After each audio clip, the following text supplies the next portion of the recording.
एक काली रात थी जब पूरे गांव में खौफ का साया छाया हुआ था। चंद्रमा बादलों के पीछे छिपा हुआ था और पेड़ों की शाखाएं हवाओं में सरसराती हुई भयानक आवाजें निकाल रही थीं। रामू एक मेहनती किसान था जिसने पूरे दिन खेतों में काम किया था। उसकी थकान उसके चेहरे पर साफ दिख रही थी। रात के खाने के बाद वह जल्दी सोने की तैयारी कर रहा था। तभी उसे अपने दरवाजे पर खटखटाने की आवाज सुनाई दी। वह चौंक गया और दरवाजा खोलने के लिए उठा। दरवाजा खोलते ही उसने देखा कि बाहर कोई नहीं था।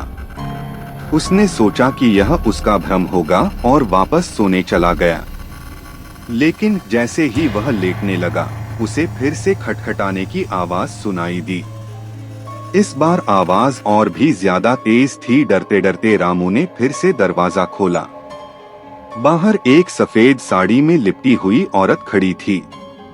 उसकी आंखें खून जैसी लाल थीं और चेहरा बिल्कुल सफेद। रामू का दिल तेजी से धड़कने लगा।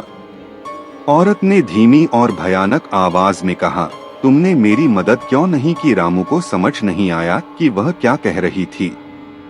उसके शरीर में कंपन होने लगा और उसने दरवाजा बंद कर लिया।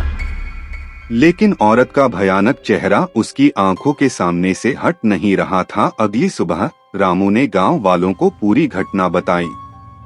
गांव के बुजुर्गों ने बताया कि वह औरत एक आत्मा थी जो हर अमावस की रात अपने खोए हुए बच्चे की तलाश में आती थी। कोई नहीं जानता था कि उसका बच्चा कहाँ खो गया था, लेकिन हर कोई जानता था कि उसकी आत्मा शांत नहीं थी। उस रात के बाद रामू ने कभी भी उस दरवाजे को फिर से नहीं खोला और हमेशा अपने घर के दरवाजे को अच्छे से बंद रखता था। गांव के लोग भी उस रात को भूल नहीं पाए और हमेशा उस काली रात के खौफ में जीते रहे।